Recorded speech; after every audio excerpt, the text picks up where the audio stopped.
June 24th, 1943. A small English village called Bamber Bridge, Lancashire. American soldiers are stationed here, the 1511th Quartermaster Truck Regiment, an all-black unit preparing for D-Day. They're here to serve their country, to fight fascism, to defend freedom. But tonight, they're not fighting Germans. They're fighting American military police. And the British civilians, the people of this quiet village, are fighting alongside them. Against the American MPS. Think about that. British civilians physically fighting American military police to protect black American soldiers. This story doesn't appear in most history books. It's been buried for decades. But what happened in Bamber Bridge on June 24, 1943, is one of the most extraordinary moments of World War II. Here's what you need to understand. The US military was segregated.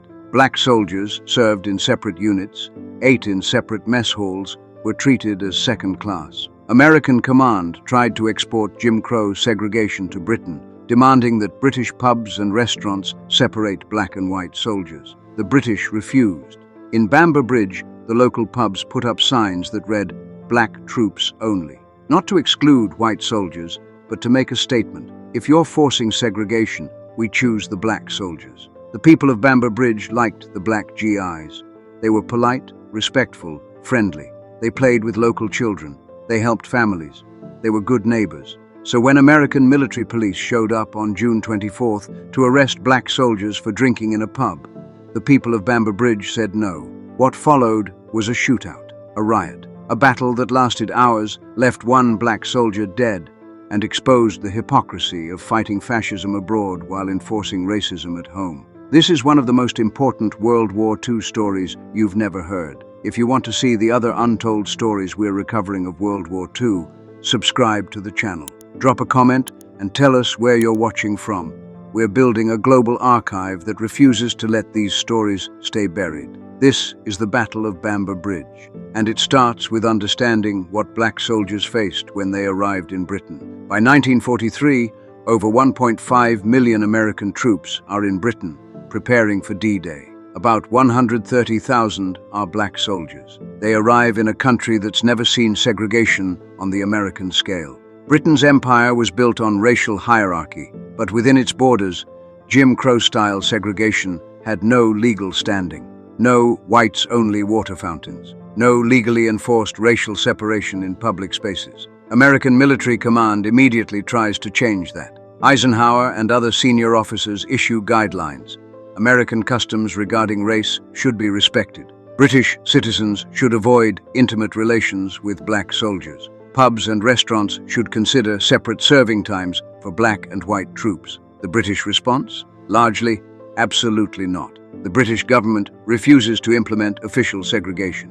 Pub owners can serve whoever they want. Most choose to serve everyone, or when pushed, to prioritize black soldiers. Why? British civilians generally liked the black American soldiers. They found them polite, well-mannered, respectful. Many noticed black soldiers behaved better than some white troops, who could be rowdy and dismissive. The Jim Crow style of American racism struck many Britons as hypocritical. Britain is at war with Nazi racial ideology. American troops are here to fight fascism, but the American military practices its own racial hierarchy. Many British civilians refuse to participate. And there's British contrarianism. Americans are guests.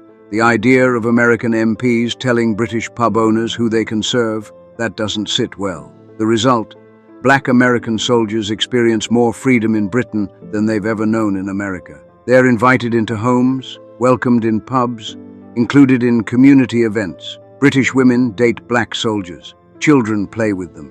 One soldier later recalled, "The British treated us like regular soldiers. We could go anywhere, do anything.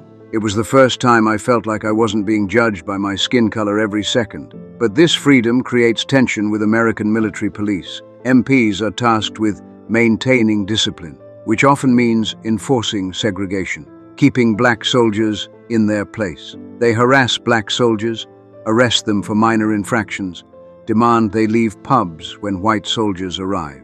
Black soldiers, having experienced genuine equality, grow increasingly unwilling to tolerate Jim Crow. MPS, often from southern states, are determined to maintain segregation. And British civilians, watching MPS harass well-behaved soldiers, grow sympathetic to the black troops. In Bamber Bridge, this tension reaches its breaking point. The 1511th Quartermaster Truck Regiment, about 2,000 black soldiers and white officers, arrives in 1942. The soldiers quickly integrate. They attend church, help local farmers, socialize in pubs. The people of Bamber Bridge like them. But American MPs don't like the situation. They pressure pub owners to implement unofficial segregation, serving black and white soldiers at different times. The pub owners refuse. Then they do something extraordinary. They put up signs reading "Black Troops Only." It's solidarity and defiance. If you're forcing segregation, we choose the black soldiers. This enrages American command. British civilians preferring black soldiers to white soldiers, publicly rejecting American racial hierarchy. Unacceptable. The stage is set for confrontation. June 24th, 1943, Thursday evening, warm weather. Soldiers from the 1511th have leave. Many head to Bamber Bridge's pubs. Around 7:30 p.m., black soldiers are drinking at the Ye Old White Bull pub. They're relaxed, enjoying their evening, causing no trouble. British civilians drink alongside them. Then American military police arrive. The MPs, all white, enter the pub. They confront the black soldiers. They demand the soldiers leave or face arrest. The reason? Unclear. Some accounts say the MPs claimed improper dress or being out of bounds. Others suggest the MPs simply didn't like seeing black soldiers socializing freely. The soldiers refuse to leave. They're not breaking rules. They're on legitimate leave. The pub owner hasn't asked them to leave. The situation escalates. The MPs become aggressive. They grab one soldier, Private Eugene Nunn, and attempt to arrest him. That's when the British civilians intervene. Pub patrons step between MPs and soldiers. They tell the MPs to leave. They say the soldiers are welcome and have done nothing wrong. They physically block arrests. The MPs, shocked that civilians are interfering, back down temporarily. They leave the pub, but they call for reinforcements. Within 30 minutes, more MPs arrive. 8 of them now, heavily armed. They're determined to assert authority. The confrontation moves to the street. By now, a crowd has gathered. More soldiers from the 15th 11th arrive. More British civilians come out from pubs and homes. The street fills. The MPs try again to arrest soldiers. Again, British civilians intervene, shouting, pushing, physical confrontation. The MPs draw nightsticks. Some draw firearms. Then someone fires a shot. No one's sure who fired first. But the moment the gun cracks, everything changes.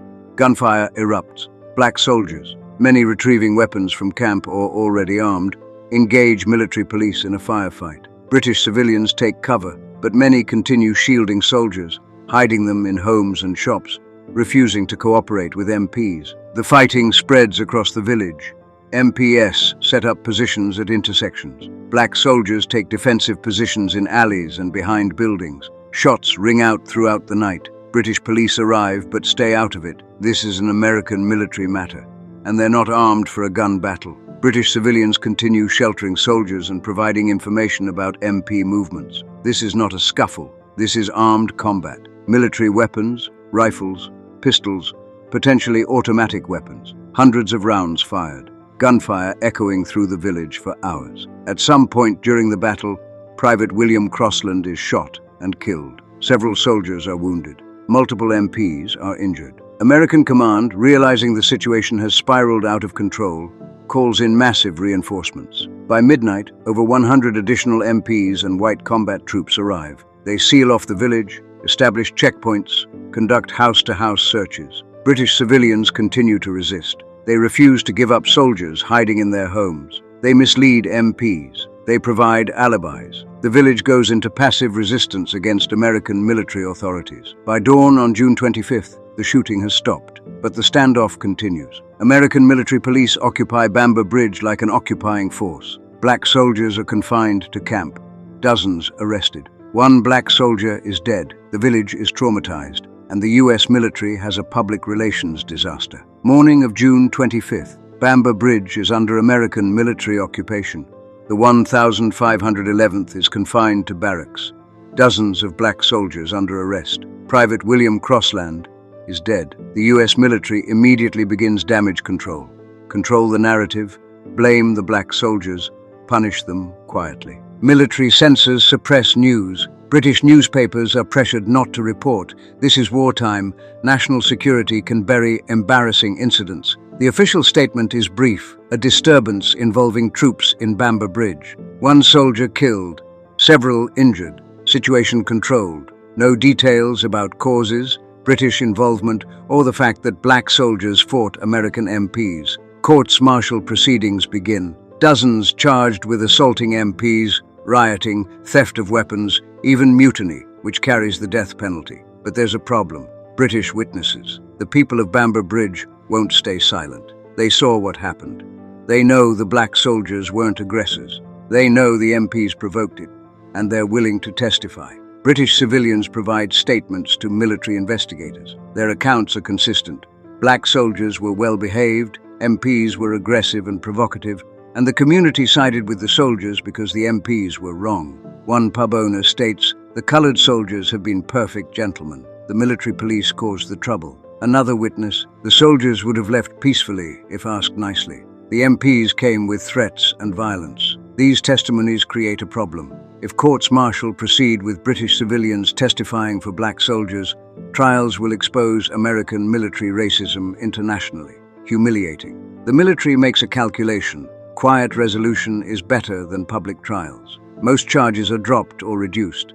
Some soldiers receive light sentences, confinement or demotion. A few deemed ringleaders get harsher sentences, but nothing like the death penalty mutiny charges could bring. The soldiers are also transferred. The 1,511th is moved out within weeks, dispersed across Britain. The military doesn't want them near sympathetic civilians who might continue encouraging resistance. Private William Crossland is buried in Brookwood American Cemetery in Surrey. His death recorded as killed in line of duty with no details. His family is told he died in an accident. For decades, that's where the story ends, officially. The Battle of Bamber Bridge barely appears in military records. It doesn't show up in World War II histories. Survivors are transferred, deployed elsewhere, and most never speak publicly. But the people of Bamber Bridge remember. For 50 years, the Battle of Bamber Bridge was forgotten, officially. American histories didn't mention it. World War II documentaries ignored it.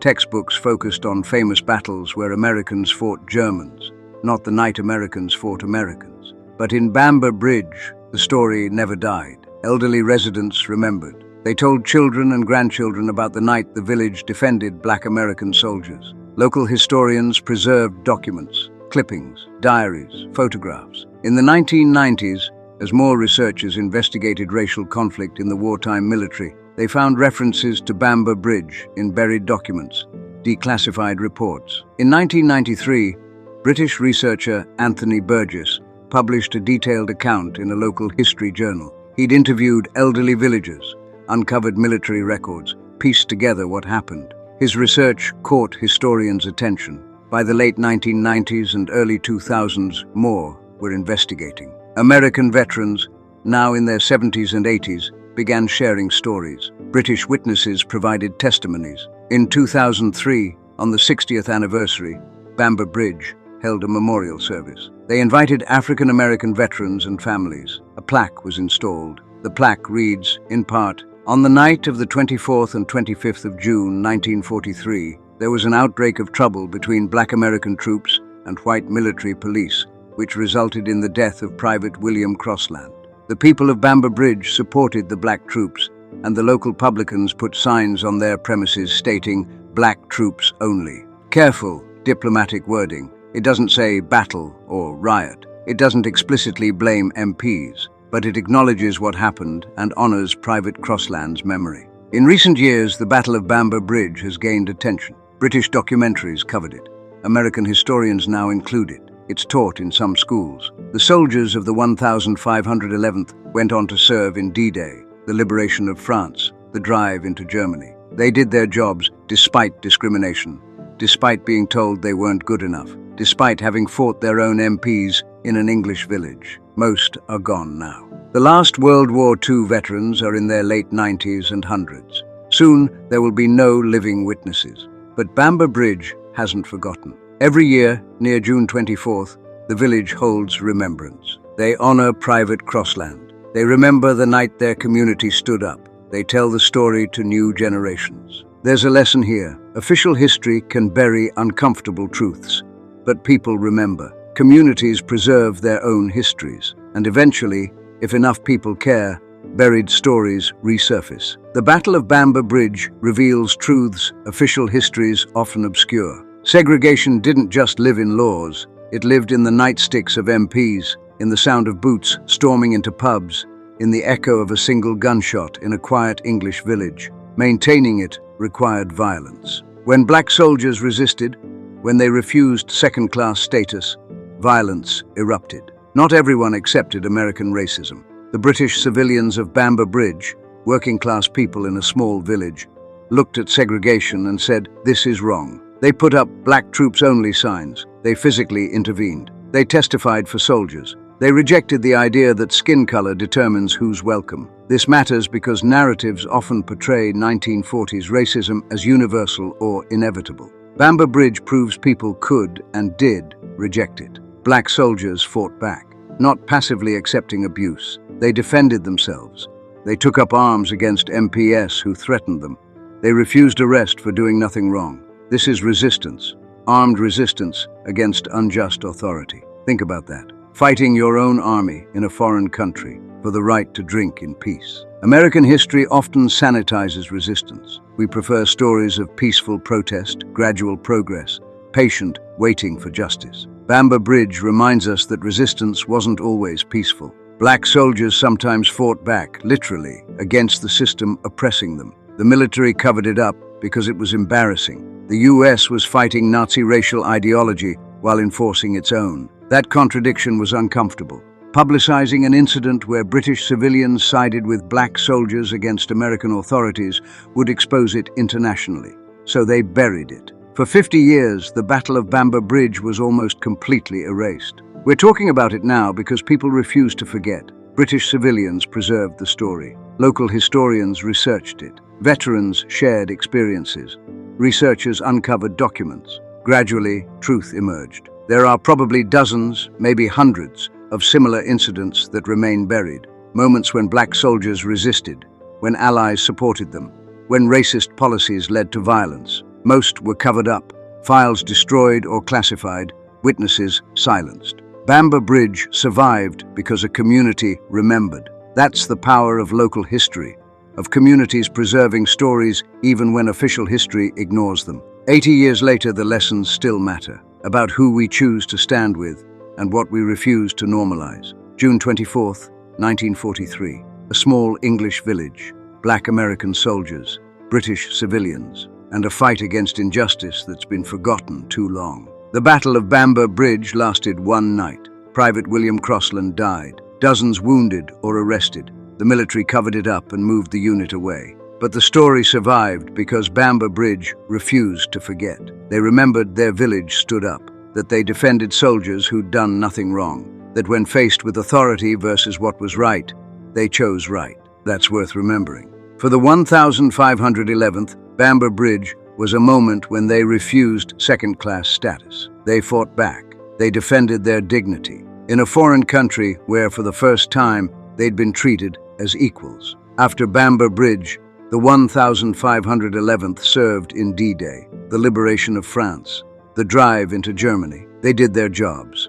They served their country, despite everything, despite segregation, discrimination, having to fight their own MPs, they served. The irony is profound. These soldiers fought a war against Nazi racial ideology, while their own military enforced racial segregation. They liberated Europe from fascism while being denied freedom themselves, but they served anyway.